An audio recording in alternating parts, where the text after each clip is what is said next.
ולכן מתוך אחריות לאומית, מתוך הרצון למנוע את הקרע בעם, החלטתי להשהות בהי את הקריאה השנייה והשלישית של החוק במושב הזה של הכנסת, כדי לתת זמן לנסות להגיע לאותה הסכמה רחבה.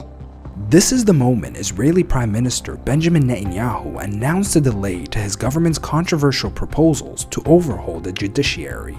The speech comes against the backdrop of a political crisis which sparked 12 weeks of ongoing protests, crippling the country in what has become one of the biggest internal crises in Israeli history. But how did we get here? And how did Netanyahu's proposals to reform the judiciary push Israel to the brink?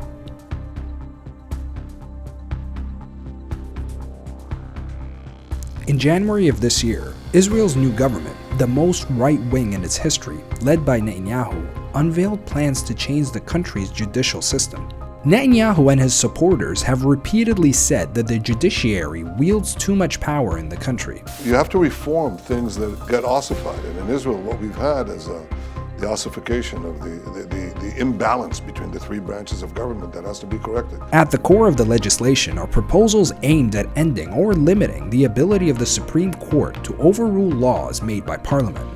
Another measure, which has been seen as the most contentious, is for the proposed changes to allow the Knesset to reinstate laws previously annulled by the Supreme Court with a simple majority of 61 votes out of 120.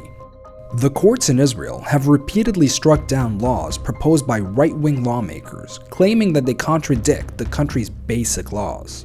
This has become a reason why many on the right in Israeli politics see limiting the court's power as crucial to their political agenda. Critics, however, slam the proposed changes, saying they would give enormous powers to whoever is in government and diminish the checks and balances in place.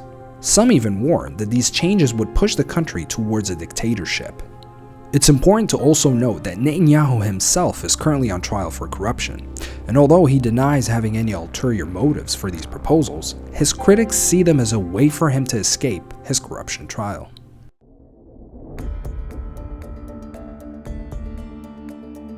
בימים ובשבועות האחרונים, בשיחות ובדיונים מאחורי הקלעים, הצגתי את תמונת המצב הביטחונית, ביקשתי, נימקתי והבהרתי.